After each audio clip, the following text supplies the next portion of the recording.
দেশেরই নাগরিক। তাই একজন সরকারি কর্মচারী যে বেতন পাবে, যে কাঠামোটা পাবে, আমাদেরকে ঠিক সেই একই বেতন কাঠামোতে নিয়ে আসার জন্য বহুবার আমরা বিভিন্ন মন্ত্রণালয়, বিভিন্ন জায়গায় আমরা আমাদের স্মারকলিপি জমা দিয়েছি। তারা আমাকে প্রতিবারই আমাদেরকে মিথ্যা আশ্বাস দিয়েছে। আমরা আর মিথ্যা আশ্বাস চাই না।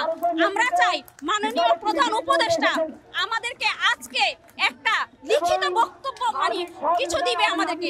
আমরা প্রতিদিন মাঠে নামতে চাই না। আমরা শ্রমিক, আমরা খেটে খাওয়া মানুষ, আমরা কোনো রাজনীতি দলের লোক না। আমরা দৈনিক মজুরি ভিত্তিক যারা কাজ করি, আমরা অনেক কষ্ট করি। আমরা দৈনিক মজুরি ভিত্তিক কর্মচারী যারা আছি, তারা 6 মাস, 1 বছর, 1.5 বছর, এমন এমন প্রতিষ্ঠান আছে 18 মাস বা 2 বছরের মতো আমরা বেতন পাই না।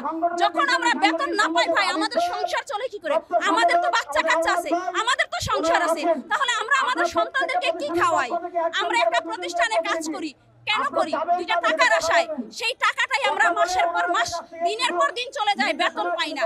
সেইখানে আমাদেরকে 25-এর নীতিমালায় এসে তারা আমাদেরকে এতটাই বৈষম্যের শিকার করেছে, যেখানে আমরা দৈনিক মজুরি ভিত্তিক কর্মচারীদের সাময়িক হিসাবে গণ্য করেছে।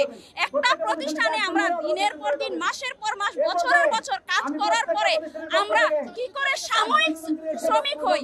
আমাদের অনেক ভাই বোনের চাকরিচ্যুত করা হয়েছে।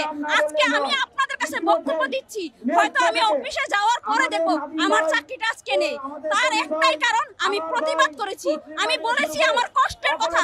আমাদের কষ্টের কথা বলার মতো কোনো জায়গা নাই। তাহলে সেই স্বৈরাচার আমলে আমাদেরকে যেভাবে শোষিত করা হয়েছে, এখন আমাদের একইভাবে শোষিত করা হচ্ছে।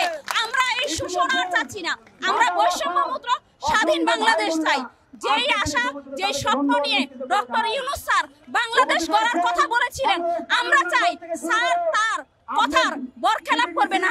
স্যার তার কথার যথাযথ মর্যাদা দিয়ে আমাদের দৈনিক মজুরি ভিত্তিক আউটসোর্সিং কর্মচারী এবং প্রকল্পের ভিত্তিক যারা আছি সবাইকে রাষ্ট্রীয় স্বীকৃতি দিয়ে আমাদেরকে চাকরির নিশ্চয়তা দিবে।